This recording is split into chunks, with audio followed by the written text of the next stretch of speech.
तो आदाब, नमस्कार, गुड इवनिंग, सत श्री अकाल। एक बार फिर आप तमाम लोगों का स्वागत है क्राइम तक की कहानी के इस एपिसोड में। उम्मीद है पूरी फैमिली अच्छी होगी, अपना ख्याल रख रही होगी। दुनिया भर में बहुत सारी फिल्में बनती हैं, बहुत सारी फिल्में हम और आप देखते हैं। बहुत सारी कॉमेडी फिल्में होती हैं, कोई सीरियस होती हैं, रोमांटिक होती हैं, हॉरर फिल्में होती हैं, एक्शन होती हैं, जासूसी की फिल्में होती हैं। और हम सब ये जानते हैं कि जो फिल्म हम देख रहे हैं वो हकीकत से दूर है। ये एक फिल्म है और फिल्म की कहानी है, फिल्मी दुनिया है, इसी में एक्टिंग है, इसी में सब कुछ चल रहा है। लेकिन ये सब कुछ जानने के बावजूद किसी फिल्म को देखने लोग जाएं और चीखते हुए सिनेमा हॉल से बाहर निकले, किसी फिल्म को देखने जाएं और लोगों को सिनेमा हॉल के अंदर हार्ट अटैक आने लगे, दिल का दौरा पड़ने लगे, किसी फिल्म को देखने जाएं और उसके वॉशरूम में तमाम उल्टियां ही उल्टियां हों, किसी फिल्म को देखने जाएं और कोई प्रेग्नेंट लेडी हो, मिसकैरेज हो जाए, किसी फिल्म को देखने जाएं और लोग जब बाहर इतने घबरा जाएं, डर जाएं कि जो नशा करने के आदी हैं वो बाहर निकल कर नशा कर रहे हैं, सामने पुलिस है, उसके बावजूद पुलिस से कम डर है, फिल्म की दहशत ज़्यादा है। किसी फिल्म को देखने जाएं और बाहर सिनेमा हॉल के एम्बुलेंस खड़ी करनी पड़े, क्या पता इस थिएटर से कितने लोगों को अस्पताल ले जाना है। अब इतनी दहशत, इतना डर, इतनी हॉरर, इतनी खतरनाक फिल्म, फिर भी लोग देखने क्यों जाए? लेकिन यहाँ उल्टा है। सुबह 4 बजे से लाइन लग जाती थी, कतार लग जाती थी सिनेमा हॉल के बाहर टिकट लेने के लिए। फिल्म को लेकर बहुत सारी बातें हुई। अब हॉरर फिल्म, इसको लेकर बाकी फिल्मों से तुलना की जाती है तो थोड़ा सा माना जाता है कि बहुत अच्छे ग्रेड की फिल्में नहीं होंगी। लेकिन फिर ये फिल्म, जो फिल्म कुछ बजट में बनी, अराउंड 12 मिलियन में, और बॉक्स ऑफिस पर रिकॉर्ड तोड़ती है 444 मिलियन, मतलब कितने गुना ज़्यादा कमाई करती है। $12 मिलियन की जगह 444 मिलियन डॉलर की कमाई करती है।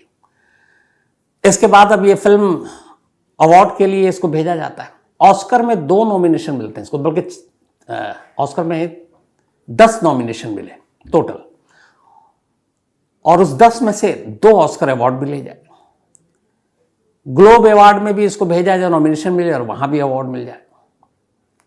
तो आखिर ऐसी कौन सी फिल्म, और जिसके साथ सबसे बड़ी ट्रेजेडी ये कि जिसके साथ एक नाम जुड़ा है कि ये बहुत ही शापित फिल्म है, मनहूस फिल्म है। इस फिल्म के साथ जो भी जुड़ा, इसने जिसमें जो भी काम किया, उसके साथ कुछ ना कुछ अनहोनी हुआ। 20 लोग इस फिल्म की शूटिंग के दौरान मारे गए, उनकी मौत हुई अलग अलग वजह से। हादसे में 9 लोग मारे गए और बाकी कैसे मरे ये आज भी एक पहेली है। तो दुनिया की शायद सबसे शापित और सबसे हॉरर फिल्म की आज की कहानी है।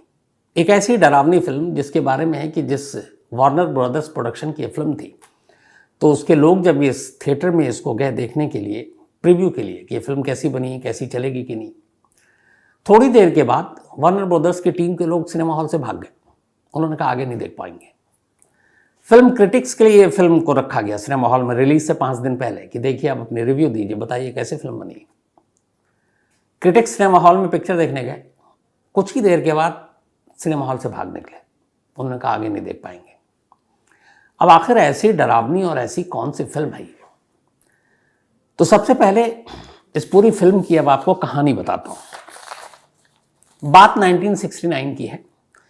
एक नॉवेल लिखने वाले शख्स जिनका नाम था विलियम फ्रेडकिन, इन्होंने एक किताब लिखी थी उस वक्त, एक हॉरर नॉवेल लिखा था, द एग्जॉर्सिस्ट।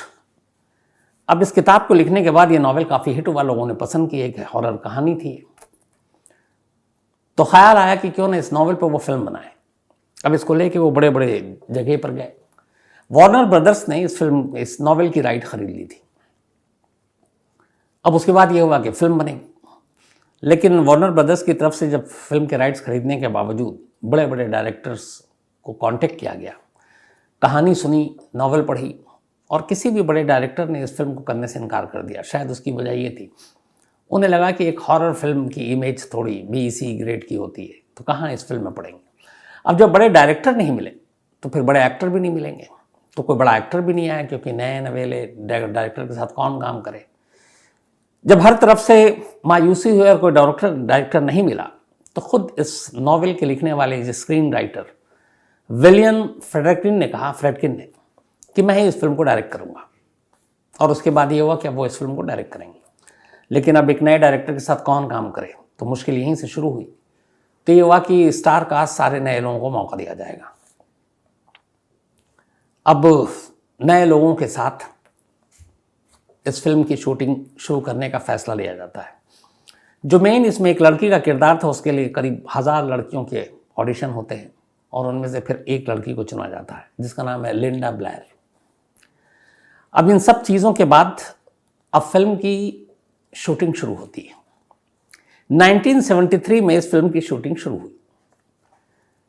शूटिंग के दौरान एक पूरा सेट बनाया गया था, जहाँ पे एक बड़ा सा सेट था और उसमें एक लिंडा ब्रायन के घर का एक बेडरूम का भी था, जहाँ पे भूत आता है और जाता है। तो शूटिंग शुरू हुई, पूरे सेट की सब कुछ ठीक चल रहा था। अचानक इलेक्ट्रिक सर्विस बॉक्स में एक चिड़िया के घुस जाने से शॉर्ट सर्किट होता है और सेट पर आग लग जाती है। आग बहुत भयानक थी, पूरा सेट लगभग जल जाता है। इस आग में करीब 9 लोगों की मौत होती है। शूटिंग का पहला दिन था, सब कुछ आग तबाह कर देती, लेकिन हैरत अंगेज तौर पर उस कमरे में आग की एक चिंगारी तक नहीं पहुंचती जिस कमरे में भूत के आने और जाने का पूरा सीन फिल्माया जाना था। तो जिस कमरे में शूटिंग होनी थी भूत की, वो कमरा बिल्कुल सुरक्षित और बाकी पूरा सेट स्वाहा।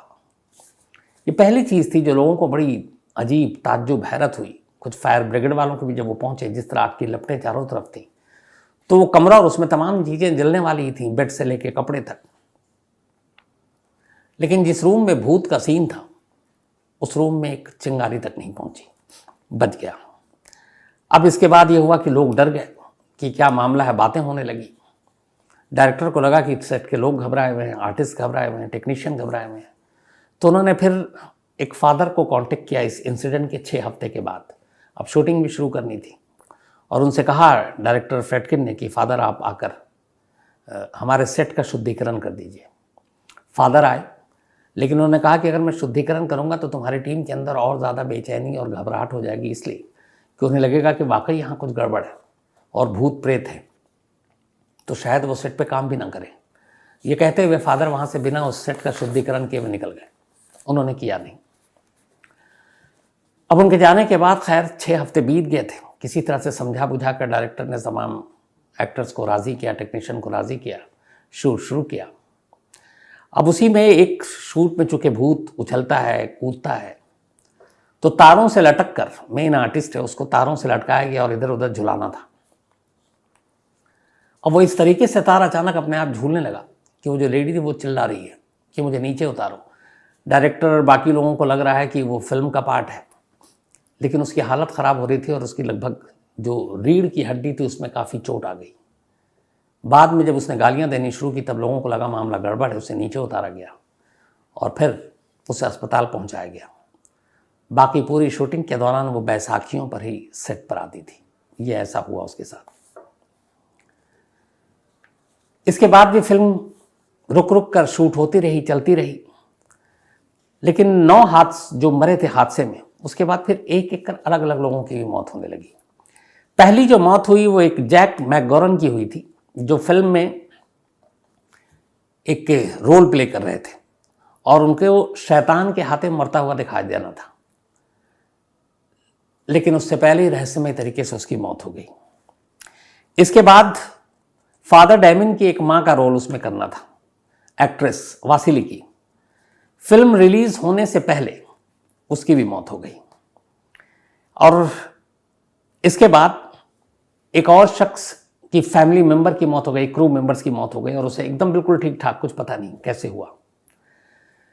फिर एक कैमरामैन का बच्चा पैदा हुआ, बिल्कुल ठीक था, डॉक्टरों ने कहा अस्पताल से घर ले गए और अचानक उस बच्चे की मौत हो गई। एक लीड एक्ट्रेस जो इसमें थी, उसके दादाजी शूटिंग के पहले हफ्ते में आए थे देखने के लिए, और देखने के बाद शूटिंग के दौरान वो वापस गए और उनकी भी मौत हो गई। इसी तरीके से इस फिल्म के बाद इस फिल्म के एक एक्टर जो लीड एक्टर थे, पॉल बैटसन, उन्होंने एक जर्नलिस्ट का मर्डर कर दिया और फिर उसमें मर्डर के केस में उनको सजा हुई।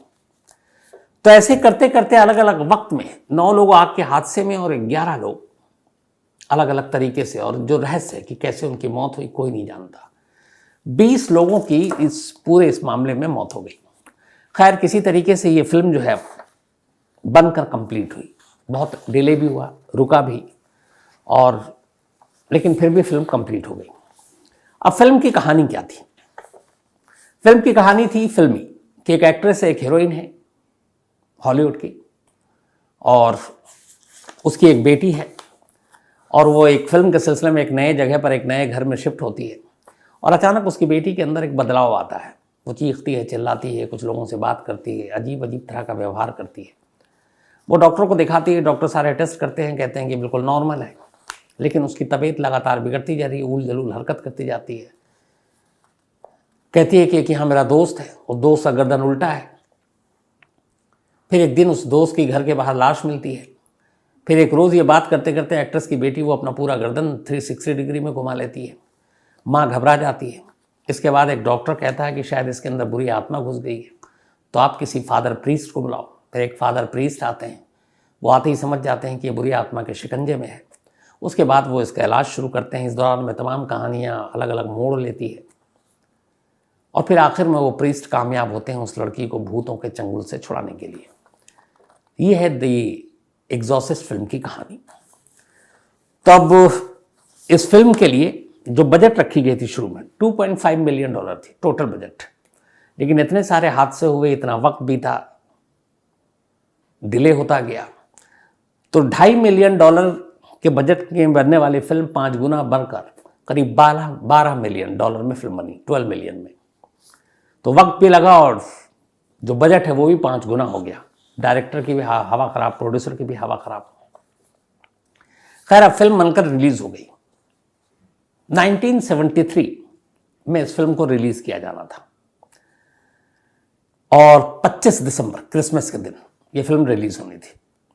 उससे 5 दिन पहले फिल्म के प्रोड्यूसर डायरेक्टर ने एक स्क्रीनिंग रखी 21 दिसंबर को, और इसकी स्क्रीनिंग रखी खासतौर पर उन लोगों के लिए जो फिल्म के रिव्यू कर सकें, क्रिटिक्स जो होते हैं, और उससे पहले उनके लिए जो वार्नर ब्रदर्स के टीम में शामिल थे कि उन्होंने इतने पैसे लगाए कि ये फिल्म चलेगी कि नहीं।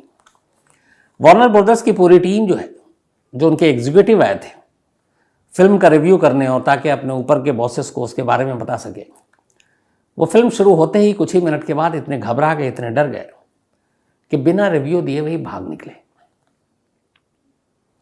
जो कुछ लोग हिम्मत करके सीट पर बैठे हुए थे, वो फिल्म खत्म होने के बाद भी कई मिनट तक अपनी जगह से हिले नहीं, कुछ बोले नहीं, और बस कोई पूछ रहा तो आंखें फाड़ फाड़ कर देख रहे हैं, जैसे लगता है वो अपने होश में नहीं है।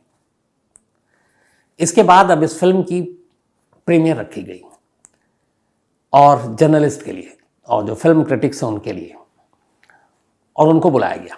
अब सारे क्रिटिक्स आए फिल्म देखने के लिए सिनेमा हॉल में। फिल्म शुरू हुई, लेकिन जैसे ही फिल्म शुरू हुई 90% क्रिटिक्स सिनेमा हॉल छोड़कर भाग गए पहले 15 मिनट के अंदर अंदर। वो फिल्म के वो सीन देख ही नहीं पाए। अब क्रिटिक्स जब होते हैं, सिनेमा हॉल पूरा भरा भी नहीं होता है। अब कुछ लोग जो थे उन्होंने जो रिव्यू लिखा, वो रिव्यू भी कहते हैं आधा अधूरा था। मतलब वो डर और खौफ के साए के बीच में उन्होंने जो कुछ लिखा था। इसी दौरान में 1973 में ही इस फिल्म जो का एक प्रीमियर एक ऐसी जगह पर रखा गया था जिसके सामने एक चर्च हुआ करता था 16वीं सेंचुरी का। अब ये फिल्म की प्रीमियर रखा गया, फिल्म शुरू हुई, और अचानक उसी दौरान जब ये फिल्म चल रही थी एक बिजली गिरी, और जो चर्च में क्रॉस टंगा हुआ था वो टूटकर ज़मीन पर आ गिरा। लोगों ने जब देखा और उस फिल्म के साथ फिर इसको जोड़ा गया कि ये फिल्म इतनी शापित है कि जहाँ जहाँ जिसके करीब जागी उसके साथ ऐसे ही कुछ होता है।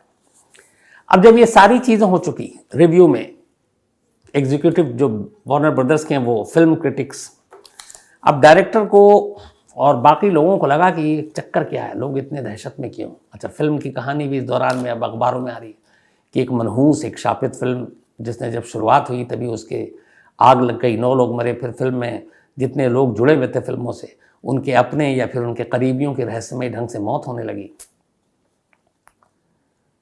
तो ये सारी चीज़ें फिल्म को एक तरह से पब्लिसिटी भी दे रही हैं। इधर फिल्म के प्रोड्यूसर ने एक मार्केट स्ट्रेटजी के तहत ये तय किया कि ये फिल्म सिर्फ और सिर्फ 24 थिएटर्स में ही रिलीज करेंगे, 24 बस, ज़्यादा नहीं। अब 24 थिएटर में इस फिल्म को रिलीज किया गया। फिल्म के बारे में अब तक लोग बहुत कुछ पढ़ चुके थे कि एक ऐसी मनहूस शापित फिल्म है। जब 24 थिएटर, चूंकि थिएटर कम थे, इन्होंने जानबूझ के कम थिएटर में रिलीज किया, तो अब लोग देखने वाले ज़्यादा हैं, थिएटर कम है। सुबह 4 बजे से लोग थिएटर के बाहर जाकर खड़े हो जाते और टिकट के लिए मारामारी शुरू हो गई। एक दूसरे को धक्का मुक्की, यहाँ तक कि पुलिस बुलानी पड़ी। खैर, पिक्चर शुरू हुई। पिक्चर शुरू होने के बाद अब सिनेमा हॉल से अजीब अजीब खबरें आने लगी। पता चला कई लोगों को दिल का दौरा पड़ रहा है। पता चला कुछ प्रेग्नेंट वुमेन थी, उनका मिसकैरेज हो गया, कुछ की तो डिलीवरी हो गई। लोग चीख रहे हैं, लोग घबरा रहे हैं, कुछ लोग सिनेमा हॉल से पिक्चर छोड़ के ही भाग रहे हैं, कुछ अजीब अजीब हरकत कर रहे हैं। जो ड्रग्स लेते हैं वो इतने डरे हुए हैं कि सिनेमा हॉल के बाहर निकलकर और कांपते हाथों से ड्रग्स पी रहे हैं। सामने पुलिस खड़ी है। उनसे कई लोगों ने इंटरव्यू किया तो उन्होंने कहा, नहीं, मुझे पुलिस से इस वक्त ज़्यादा डर नहीं लग रहा, जो अंदर सिनेमा हॉल में पिक्चर देख कर डर लग रहा है। तो पुलिस ने भी फिर उनके ऊपर तरस खाया, छोड़ा। अब ये केसेस इतने बढ़ने लगे कि थिएटर के ओनर ने फिर, मैंने जो वहाँ के ऑफिशियल जो भी लोग हैं उनको कांटेक्ट किया। अब बोला कि हमें कई इमरजेंसी में लोगों को हॉस्पिटल भेजना पड़ रहा है, दहशत और डर, दिल का दौरा, मिसकैरेज, तो हमें एम्बुलेंस चाहिए। अब आलम यह था कि ज़्यादातर सिनेमा हॉल के बाहर लगातार 1, 2, 3 एम्बुलेंस खड़ी रहती कि पता नहीं कब कौन सिनेमा हॉल से बाहर निकले, किसे अस्पताल ले जाना पड़े। बहुत सारे लोगों की शिकायत ये थी कि पिक्चर भी देख रहे हैं और पिक्चर हॉल के अंदर उन्हें कुछ अजीब सी ताकतें, अजीब सी आवाज़, अजीब सी चीज़ें महसूस हो रही हैं, जैसे कोई भूत प्रेत, कोई साया हो। कई लोगों की सिनेमा हॉल के अंदर पिक्चर देखते वो पता नहीं दहशत में गिरे, उसका जबड़ा टूट गया, कई को और कई चोटें आई। यहाँ तक कि बहुत सारे लोग इस फिल्म को देखने के बाद इतने भूत प्रेत पर यकीन करने लगे कि फिर उन्हें उनके घर वाले फादर और प्रीस्ट के पास ले जाने लगे कि ज़रा इनको देखो। कई लोगों को तो बाकायदा चर्च जाना, फादर या प्रीस्ट को बुलाना, उनसे इलाज कराना, इन सब की कहानियाँ आनी शुरू हो गई। तो पहले जो फिल्म, जिसको बहुत सारे तमाम बड़े बड़े डायरेक्टर्स ने करने से मना कर दिया, कोई बड़ा एक्टर नहीं आया, सिर्फ 24 थिएटर में रिलीज़ हुई। फिल्म के बाहर, सिनेमा हॉल के बाहर जिस तरीके से लोग टूटे, पुलिस तक को बुलाना पड़ा, एम्बुलेंस खड़ी करनी पड़ी। अब ये सारी चीज़ें धीरे धीरे मीडिया में आ रही। फिल्म की पब्लिसिटी और हो गई। इसके बाद 24 से फिर ज़्यादा थिएटर में करने लगे।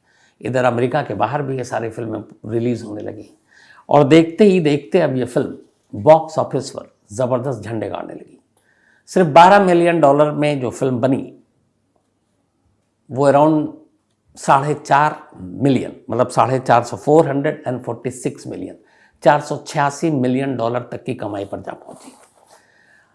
अब ये सारी चीज़ें तो हो गई। उसके बाद ये हुआ कि अभी तक कोई भी हॉरर फिल्म इतिहास में इससे पहले ऑस्कर के लिए नॉमिनेट नहीं हुई थी। अब इस फिल्म के इतने चर्चे हुए, इसकी कहानियां इतनी ज़्यादा चर्चित हुई कि अब इस फिल्म को ऑस्कर के लिए भेजने की बात की गई। ऑस्कर में कुल 10 नॉमिनेशन मिला इस फिल्म को। उनमें से 2 ऑस्कर अवार्ड ये फिल्म जीत के भी ले गई। साथ ही गोल्डन ग्लोब अवार्ड, इसमें भी ये नॉमिनेट हुआ और गोल्डन ग्लोब अवार्ड में भी ये 4 अवार्ड जीत कर ले गई। तो एक फिल्म जो शापित, मनहूस, 20 लोगों की जान जिसकी वजह से गई, इतना डिले हुआ, बजट बढ़ा, लेकिन बजट से भी उसने करीब 100 गुना ज़्यादा, 100 गुना भी कम कह रहा हूँ मैं, 200-500 गुना ज़्यादा कमाई की, ऑस्कर ले गई, गोल्डन ग्लोब अवार्ड ले गई। आज भी कहते हैं शायद ये फिल्म प्राइम वीडियो पर अवेलेबल है और उस वक्त इस फिल्म को देख के ये भी था कि अगर किसी की हिम्मत हो तो अकेले इस फिल्म को सिनेमा हॉल में देख कर दिखा दे। बाद में इस फिल्म के हिट होने और ये सारी चीज़ें होने के बाद इस फिल्म के डायरेक्टर ने एक इंटरव्यू में कहा था कि इस फिल्म से पहले वो भूत प्रेत और ये सारी चीज़ों को नहीं मानते।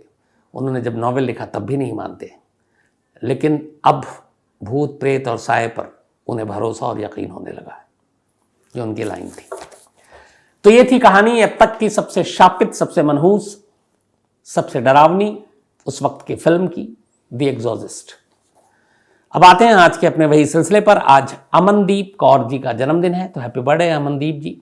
और ये सिमरन कैली की मम्मी हैं। And thank you so much Amandeep ji, मुझे भेजा, बताया, आपकी ये जो कहानी सुनती हैं। एंड आप हमेशा अच्छी रहें, इसी तरह कहानी सुनते रहें, और तुम कनाडा में अपनी पढ़ाई पे ध्यान दो। और हर देश कई बार अजनबी होता है, लेकिन जब हम धीरे धीरे रहते हैं तो वो सारे अपनेपन जैसा लगने लगता है, अपने लोग मिलते हैं। तो ऑल द बेस्ट स्टडी के लिए। इसके अलावा विक्रम सिंह का भी आज जन्मदिन है, तो हैप्पी बर्थडे विक्रम। आयत आफ्ताब, इनका भी आज जन्मदिन है, तो हैप्पी बर्थडे आयत। और ये आफ्ताब जसनायक की बेटियां हैं। खुशबू भारती, इनका भी आज बर्थडे है, तो हैप्पी बर्थडे खुशबू। और रोशन ने भेजा है। साथ ही उषा करांडे का भी आज जन्मदिन है, तो हैप्पी बर्थडे उषा। इसके अलावा प्रेक्षा गुप्ता, इनका भी आज बर्थडे है, तो हैप्पी बर्थडे प्रेक्षा। और विवेक कुमार ने भेजा है। साथ ही सम्मेद मादिवाल, इनका कल यानी 19 को था बर्थडे, तो बिलेटेड हैप्पी बर्थडे सम्मेद। हर्षित का भी आज जन्मदिन है, तो हैप्पी बर्थडे हर्षित। और बबलू शेख ने भेजा है। साथ ही नौशाद नांगलोई दिल्ली से हैं, हैप्पी बर्थडे नौशाद। इसके अलावा शकील खान का भी आज जन्मदिन है, तो हैप्पी बर्थडे शकील।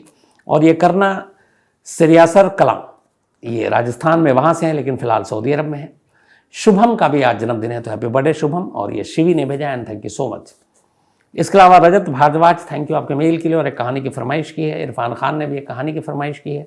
माधव चंडेल ने भी एक कहानी की फरमाइश की है, बांग्लादेश की स्टोरी है ये।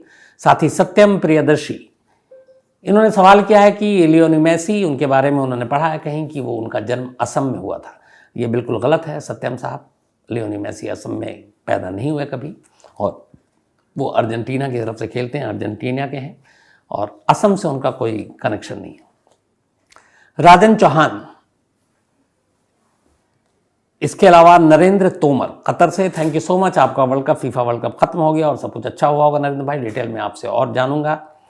तो आज कहानी में फिलहाल इतना ही। अब आपसे मुलाकात होगी कल रात 9 बजे किसी नई कहानी के साथ। तब तक अपना ख्याल रखिएगा। Thank you very much.